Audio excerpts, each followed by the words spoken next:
میں ذمہ داری سے بات کر رہا ہوں. سرکار نے تمام کی نوکریاں، ڈیوٹیاں، کاروبار چھڑوا کر اللہ کے رسول صلی اللہ تعالی علیہ وسلم نے انہیں مسجد میں نہیں بٹھوایا کہ آ جاؤ تسبیحات پڑھو اور یہاں بیٹھو اور تلاوتیں کرو اور فقط نفل پڑھو. دین کا حقیقی فلسفہ یہ نہیں ہے، نہیں ہے کہ آپ تجارت چھوڑ کر صرف تبلیغ پر چلے جائیں، بلکہ دین کا حقیقی فلسفہ یہ ہے کہ تجارت دیانتداری کے ساتھ کریں، رزق آپ حلال کمائیں. دین یہ ہے کہ آپ اس میں کسی کا حق نہ کھائیں، یتیم مسکین کا حصہ نہ لیں، آپ اپنے مال سے زکوٰۃ صحیح نکالیں.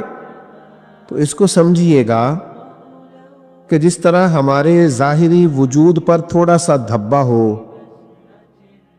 یا وجود پر کپڑوں پر کچھ تھوڑا سا گرد جمع ہوا ہو تو ہمیں سکون نہیں لینے دیتا، ایک بٹن ٹوٹا ہوا ہو تو ہمیں سکون نہیں لینے دیتا، تو اگر ہمارے باطن پہ کوئی دھبا ہو تو، ہماری روح پر کوئی میل کچیل ہو تو، ہمارے دل پر اگر کسی قسم کا بوجھ ہو تو کس طرح سکون آئے گا؟ تو سمجھیے گا یہ جو حسد ہوتا ہے یہ بھی ایک دھبا ہوتا ہے. حاسد کبھی سکون نہیں پاتا، جلتا رہتا ہے، تکلیف میں رہتا ہے، پریشان رہتا ہے. اللہ تعالیٰ کسی کو نعمتیں عطا کرتا جاتا ہے اور یہ معاذ اللہ پریشان ہوتا رہتا ہے. تو جب اس پریشانی کے عالم میں یہ شخص ہوگا تو سکون پائے گا، اطمینان نصیب ہوگا. تکبر ایک تکلیف کا نام ہے. خدا نہ خواستہ اگر کسی کا یہ خیال بن جائے کہ میں بہت بڑا ہوں، اور معاذ اللہ کچھ لوگ ایسے ہیں جو مجھ سے چھوٹے ہیں کسی بھی اعتبار سے، تب یہ چیز اسے پریشان کر دے گی. ہر وقت پروٹوکول ڈھونڈے گا، اس کا دل کرے گا لوگ مجھے سلام کریں، میرے آنے پر کھڑے ہو جائیں، میرا اعزاز کریں، مجھے جلدی سے رستہ دے دیں. ایک یہ کہ آپ کسی کا احترام کرتے ہیں، اس کے لیے کھڑے ہو جاتے ہیں، بات الگ ہے. لیکن ایک یہ کہ کسی کے دل میں خواہش کہ میں بڑا ہوں، تو اس کے لیے تو حضور علیہ السلام نے فرمایا جو خواہش کرے کہ لوگ میرے آنے پہ کھڑے ہوں وہ تو جہنمی ہے. یہ تو دوزخیوں والی خواہش ہے اس کی. تو یہ سارے بوجھ ہے. تکبر دل کا بوجھ بن جاتا ہے، حسد دل کا بوجھ بن جاتا ہے، بغض، عداوت، جھوٹ، بدی، بددیانتی، لوٹ مار، حرام مال، یہ ساری چیزیں باطن کا بوجھ بن جاتی ہے. کائنات کا رب فرماتا ہے میں نے تمہیں وہ محبوب دیے ہیں جو تم پر میری آیتیں پڑھیں گے اور تمہیں پاک فرما دیں گے، تمہارا تزکیہ کر دیں گے، تمہارے باطن کے وہ بوجھ اتار دیں، تمہیں تزکیہ نفس نصیب ہوگا. رسول کائنات صلی اللہ تعالی علیہ وسلم نے لوگوں کے یہ بوجھ اتار ڈالے. حضور نے اس خوبصورت انداز میں تعلیم و تربیت عطا فرمائی اور اس مٹھاس کے ساتھ لوگوں کے دلوں تک دین کو اتارا کہ بڑے بڑے سخت گیر مزاج کے لوگ تھے، بڑی بڑی تلخ طبیعتیں تھیں، ان کے مزاجوں کے اندر بڑی ترش روئی تھی، وہ ایک دوسرے کے بارے میں بڑے سخت تھے. لیکن جب کریم نے تزکیہ فرمایا ہے تو اللہ نے انہیں ٹھنڈک عطا فرما دی. آج بھی بہت سارے لوگ ہیں جن کے نفس کو تسکین ملتی ہے معاذ اللہ بڑا کہلا کر، کچھ لوگوں کو چھوٹا سمجھ کر. خود سے بول رہے ہوتے ہیں فلاں میرا ملازم ہے، اتنے میں نے نوکر رکھے ہوئے. اور میں اکثر احباب سے کہتا ہوں جس بیچارے کے پاس ڈرائیور کو دینے کی تنخواہ آ جاتی ہے نا، پھر وہ اس طرح کرتا ہے کہ اس کو پابند کرتا ہے کہ گاڑی کا دروازہ بھی تو نہیں کھولنا اور بند بھی تو نہیں کرنا ہے. حالانکہ یہ بلا وجہ آپ پریشان ہیں. آپ آرام سے خود بھی دروازہ کھول سکتے ہیں، بند بھی کر سکتے ہیں، لیکن آپ الجھاؤ کا شکار ہو گئے، آپ احساس کمزوری کا شکار ہو گئے. آپ کس لیول اور کس ماحول میں جا کے عزت تلاش کر رہے ہیں؟ یہ تو مومن کی شان نہیں ہے. تو اپنے آپ کو بڑا جاننا اور کسی تکبر کا شکار ہونا، اور یہ آج کل بات عام ہو گئی ہے، ہر ایک نے اپنی کوئی نہ کوئی شان بنا لی ہے۔ میں چونکہ یہ منصب رکھتا ہوں لہذا میری یہ عظمت ہے۔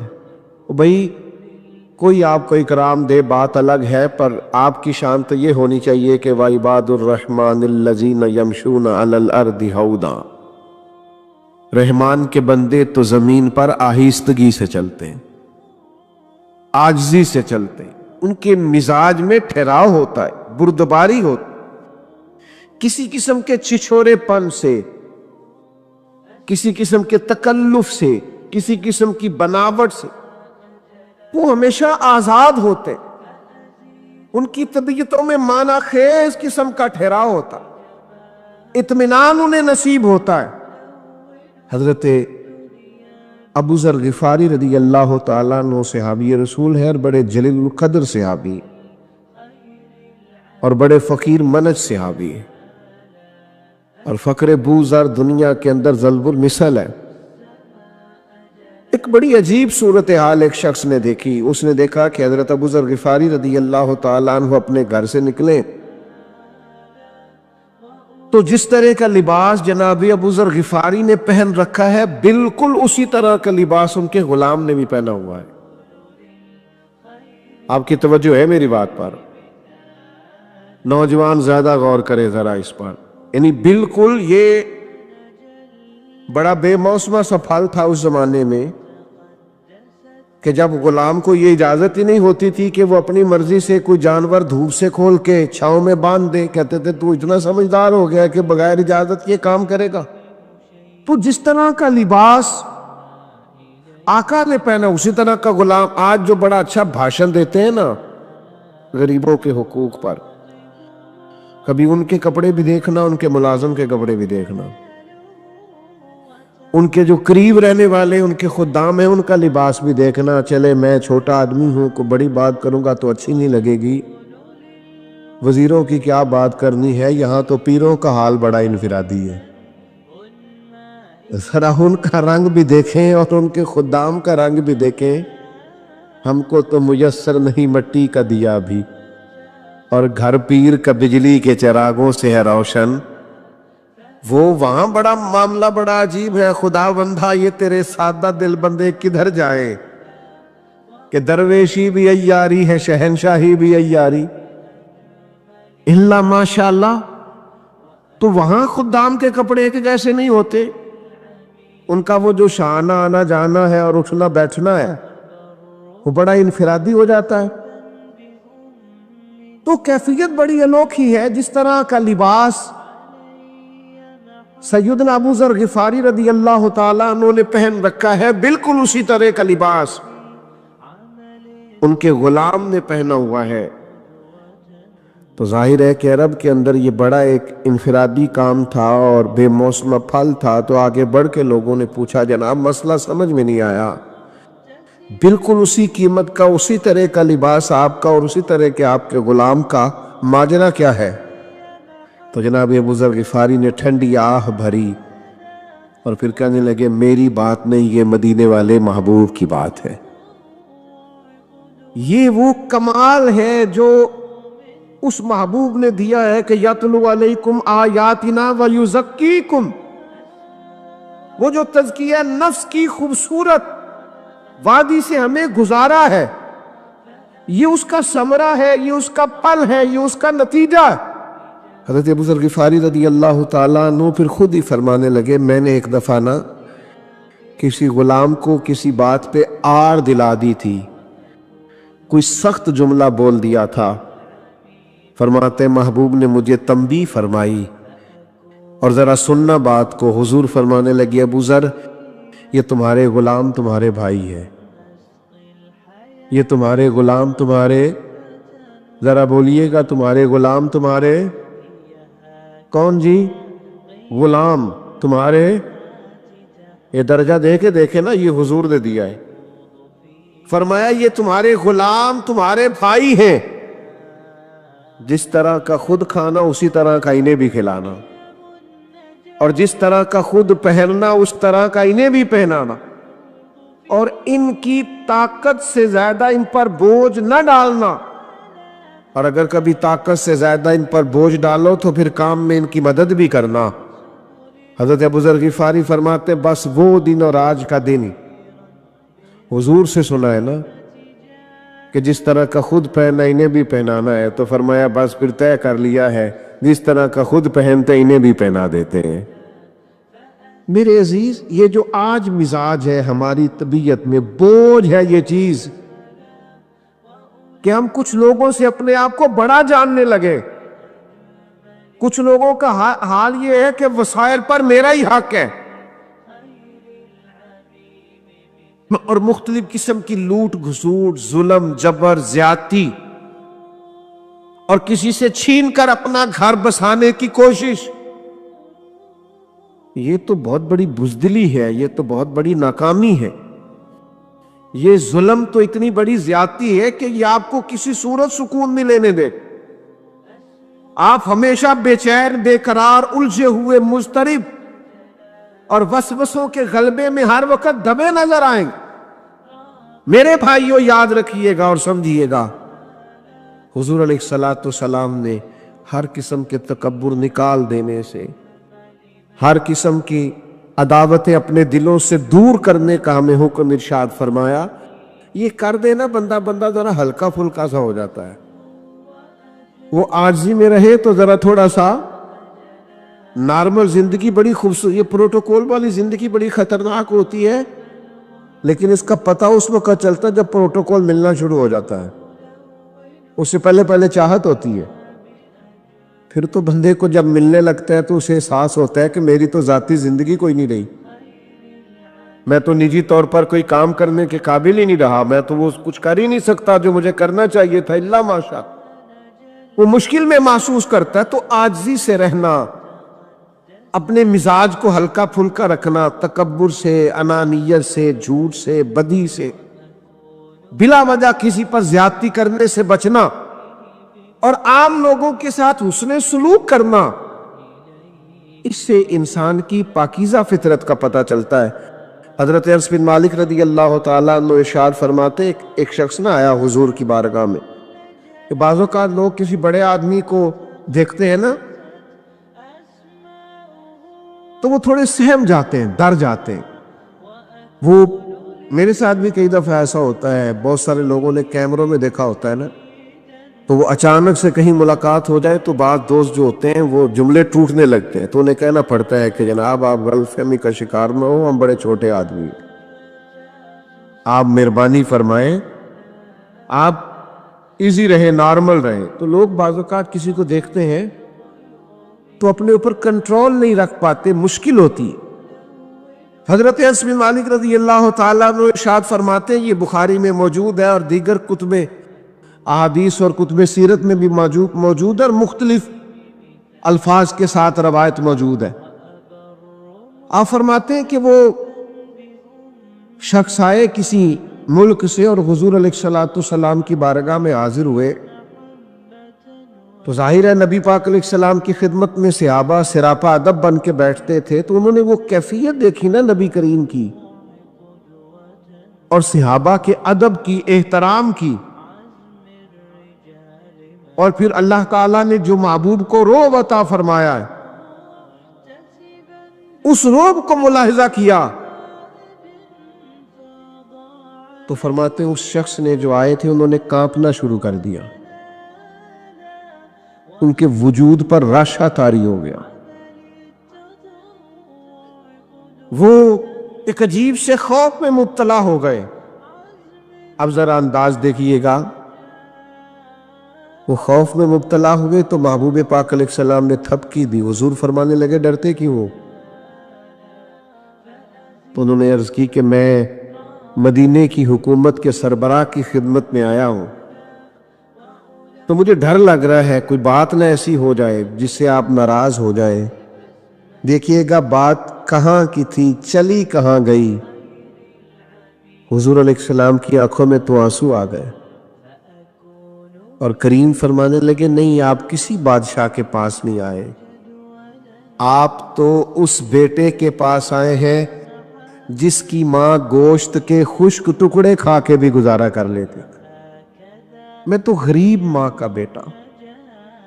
آپ تو اس بیٹے کے پاس آئے جس کی ماں گوشت کے خشک ٹکڑے کھا کے بھی اپنا اور اپنے گھر کا وقت گزار لیتی تھی. میرے عزیزو، یہ معیار، یہ رویہ، یہ نارمل زندگی جو حضور علیہ السلام نے ہمیں دی ہے، یہ تزکیہ کے بعد انسان کو حاصل ہوتی ہے کہ اپنے باطن سے سارے بوجھ اتار ڈالے. لیکن ہم جب تک لوگوں کے پاس کچھ نہیں ہوتا اتنی دیر تک تو وہ بڑے دعوے کر رہے ہوتے ہیں کہ میں فلاں کے لیے یہ کر دوں گا اور میں فلاں کے لیے یہ کر دوں گا اور مجھے اگر اللہ نے موقع دیا تو میں یہ کر دوں گا. اور جب انہیں موقع مل جائے پھر سب سے زیادہ مجبوریاں بھی وہی سناتے نظر آتے ہیں. سب سے زیادہ پھر فلسفہ بھی وہی بیان کرتے ہو. میاں تو اتنے دعوے. میں ایک دفعہ نے کہ جلسے سے لوٹ رہا تھا تو الیکشن کے ایام تھے، تو میرا ایک دوست اکثر تنقید کرتا ہے کہ مولوی ساری رات مائک چلائے رکھتے ہیں. تو وہ جلسے میں تھا، سیاسی جلسے میں، اور رات کے 2-2:30 بج رہے تھے. تو میں نے اس کی طرف دیکھ کے کہا، میں نے کہا سپیکر چلا رہا ہے کہ بغیر سپیکر کے جلسہ ہو رہا ہے؟ تو وہ کہنے لگا نہیں نہیں آپ ٹھیک ہے، ہمیں بھی جلانا پڑ گیا ہے. تو بڑا خاص سپورٹر اور ووٹر تھا وہ اپنے امیدوار کا. یہاں اس کی فوٹو بھی لگا رکھی ہے اور اس کی نام کا بیج بھی اپنے سینے پہ بالکل چسپاں کیے ہوئے. لیکن وہ اندر تقریر کر رہا ہے اور یہ باہر گھوم رہا ہے اور ہے بڑا پکا ووٹر سپورٹر. تو میں نے اس سے کہا خدا کے بندے، وہ تیرا امیدوار، تیرا لیڈر اندر تقریر کر رہا ہے اور تو باہر گھوم رہا ہے. تو کہنے لگا جھوٹ بول رہا ہے، سارے جھوٹ بول رہا. تو آپ کو بھی پتہ ہے تو مجھے بھی پتہ ہے. تو میں نے کہا کمال ہو گئی نا. اب یہ ہم مسکرا تو رہے ہیں پر مقام تو رونے والا ہے نا، کہ جہاں وہ لوگ جن کے خاص سپورٹر ووٹر بھی یہ دعویٰ کریں کہ یہ سچ نہیں بولتے، آپ کیا تقاضا کرتے ہیں اس ملک کا؟ کہاں تک بات جائے گی اور کہاں تک یہ بات رکے گی؟ تو میرے عزیز، اپنی زندگی کے اندر مزاج اس طرح کا بنایا جائے کہ انسان ان سارے عیبوں سے اپنے آپ کو بچائے. اجلا ہوا اور نکھرا ہوا اس کا باطن ہو، مختصر سے اس کے مطالبات ہوں، سجی ہوئی اس کی زندگی ہو، تھوڑا سا اس کا دائرہ کار ہو، بہت ٹانگیں اس نے نہ پھیلا رکھی ہو، بہت زیادہ مخالفتیں نہ بنا رکھی ہو، بہت زیادہ زندگی میں الجھاؤ نہ ہو، بہت سارے لوگوں کے ساتھ اس کا تنازع نہ ہو، بڑا خوبصورت سا اٹھنا بیٹھنا ہو، لائف بڑی حسین سی ہو، سادہ سا طرز زندگی. مسند امام احمد بن حنبل کی ایک روایت سنیے، آپ کو بڑا لطف دے گی. حضرت عبداللہ ابن عمر رضی اللہ تعالیٰ عنہ اور ایک اور صحابی ہے، فرماتے ہم دونوں حضور کی خدمت میں بیٹھے تھے تو دروازے پہ دستک ہوئی. تو محبوب فرمانے لگے دروازہ کھولو، جو دروازے پہ آیا وہ جنتی ہے. اللہ کرے آپ کو سمجھ آئی ہو. یعنی حضور جسے جنتی کہہ دے، جو دن کو کہہ دیا دن ہے تو دن نکل آیا، اور جو شب کو کہہ دیا شب ہے تو رات ہو کے رہی. اور خدا نے ان کی زبان کو وہ اختیار دیا، جو نکلی منہ سے ان کے وہ بات ہو کے رہ دی. اور اعلیٰ حضرت فرماتے وہ زبان جس کو سب کن کی کنجی کہے، اس کی نافذ حکومت پہ لاکھوں سلام. کھولو دروازہ، جنتی آیا ہے. حضرت عبداللہ رضی اللہ تعالیٰ عنہ بیان فرماتے ہم نے دروازہ کھولا تو بندہ بڑا سادہ سا، بالکل سادہ، تازہ وضو کیا ہے اور پانی کے قطرے داڑھی سے بہہ رہے ہیں، جوتے بغل میں دبائے ہوئے، کچھ سامان دبائے ہوئے، چیزیں ایک سائیڈ پہ رکھی، حضور کی خدمت میں چند گھڑیاں بیٹھا، دست بوسی کی، اٹھ کے چلا گیا. فرماتی ہم رش کی کرتے رہے، کیسا خوش بخت ہے جسے حضور نے دنیا میں جنت کی بشارت عطا کر دی. فرماتے مسلمانوں بڑی عجیب بات، حسن اتفاق، اگلا دن وہی وقت وہی ٹائم ہم حضور کی بارگاہ میں حاضر تھے، پھر دروازے پہ دستک ہوئی. حضور نے فرمایا کھولو دروازہ، جنتی آیا ہے. فرماتے ہم تو سوچ رہے تھے آج کسی اور کے نصیب جاگ گئے، پر لطف دیکھو، کرم بالائے کرم دیکھو، دروازہ کھولا تو وہی بندہ تھا جو کل آیا تھا۔ کمال ہو گئی، ایک بار نہیں 2 بار ایک ہی شخص کو جنت کی بشارت، حد ہو گئی۔ فرماتے وہ تو اسی طرح اپنی سادگی میں آیا، وضو کیا ہوا ہے، پانی کے قطرے داڑھی سے گر رہے ہیں، سامان تھامے ہوئے، چند گھڑیاں حاضر بارگاہ ہوا، اجازت لے کے رخصت ہوا۔ ہم رشک کرتے رہے، ناز کرتے رہے، کیا نصیب ہے۔ 2 بار حضور کی زبان نور سے جنت کی بشارت۔ حضرت عبداللہ فرماتے ہیں تیسرا دن بھی آیا، خوشبختی دیکھو ہم وہیں بیٹھے تھے، پھر دروازے پہ دستک ہوئی، کریم نے فرمایا کھولو بھئی دروازہ، جنتی آیا ہے۔ فرماتے ہیں دروازہ کھولا تو آج تو حد ہو گئی، کمال ہو گئی، وہی بندہ تھا جو 2 دن پہلے آیا تھا۔ اللہ کرے آپ کو سمجھ آئے میری بات کی۔ اور دوستو سوچو تو صحیح، ایک بندہ اور حضور نے 3 دفعہ جنت کی بشارت عطا فرما دی، 3 دفعہ جنت کی بشارت کریم نے دی۔ حضرت عبداللہ ابن عمر فرماتے ہیں کمال ہو گئی۔ وہ تھوڑی دیر بیٹھا، اٹھ کے اس نے اجازت رخصت ہوا، میں بھی حضور کی خدمت میں حاضر ہوا، یا رسول اللہ اجازت ہے؟ کریم نے فرمایا ٹھیک۔ فرماتے میں اس کے پیچھے پیچھے ہو لیا، سلام لی، اور میں نے اسے کہا مجھے مہمان بنا لو گے 2-3 دن کے لیے؟ اب بڑی انوکھی بات تھی نا، جس کا 2 گلیاں چھوڑ کے گھر ہو وہ کہے مجھے مہمان بنا لو۔ اس نے کہا میں کوئی امیر آدمی نہیں ہوں جو روکی سوکی کھاؤں گا پیش کر دوں گا، آ جائیے۔ فرماتے میں 3 دن اور 3 راتیں اس کا مہمان رہا۔ میں ڈھونڈنا چاہتا تھا وہ کیا عمل کرتا ہے کہ اتنا بڑا درجہ۔ نبی کریم علیہ السلام نے 3 مرتبہ جنت کی بشارت دی، میں ڈھونڈنا چاہتا تھا، لیکن فرماتے 3 دن اور 3 راتیں اس کے ساتھ مستقل قیام کرنے سے مجھے کوئی چیز ملی نہیں ایسی۔ وہ عشاء جماعت سے پڑھتا اور فجر اٹھ کے جماعت سے پڑھتا، اور میں تو درمیان میں تہجد بھی پڑھتا۔ وہ تو پنیر کے خشک ٹکڑے خیرات کرتا، اور میں تو اس سے بظاہر زیادہ صدقات دیتا تھا۔ فرماتے کچھ چیز ملی نہیں۔ تیسرے دن میں رخصت ہونے لگا تو اس کی آنکھوں میں بھی سوال تھا کہ بھئی آپ آئے رہے اور بات سمجھ میں نہیں آئی، وجہ کیا تھی؟ اور میں بھی اس سے سوال کرنا چاہتا تھا۔ فرماتے جب اسی سٹیج پہ آئے کہ وہ پوچھنا چاہتے تھے کہ آپ 3 دن رہے، وجہ کیا تھی؟ حضرت عبداللہ فرماتے میں نے ان سے کہا میاں مجھے آپ سے کوئی کام نہیں تھا اور کوئی مجبوری نہیں تھی کہ میں اپنا گھر چھوڑتا، میں تو ایک باریک بات کی تلاش میں تھا کہ آخر کیا وجہ ہے، آپ کیا عمل کرتے ہیں کہ نبی کریم نے آپ کو 3 مرتبہ جنت کی بشارت عطا کی، 3 دفعہ حضور نے جنت کی۔ نوجوانوں اس کو سمجھنا ذرا۔ حضرت عبداللہ فرماتے ہیں وہ کہنے لگے عمل تو آپ نے میرے دیکھ لیے ہیں، یہی کچھ ہی ہے جو میرے پاس، اللہ کے بندوں کا طریقہ سیدھا سادھا یہی ہے جو آپ کے سامنے۔ فرماتے ہیں پھر تھوڑی دیر خاموشی کے بعد فرمانے لگے ایک عمل ہے، ادھر دیکھیے گا میری طرف، موبائل والے بھائی ادھر دیکھنا۔ کہنے لگے ایک عمل ہے میرے پاس۔ کہا وہ کیا؟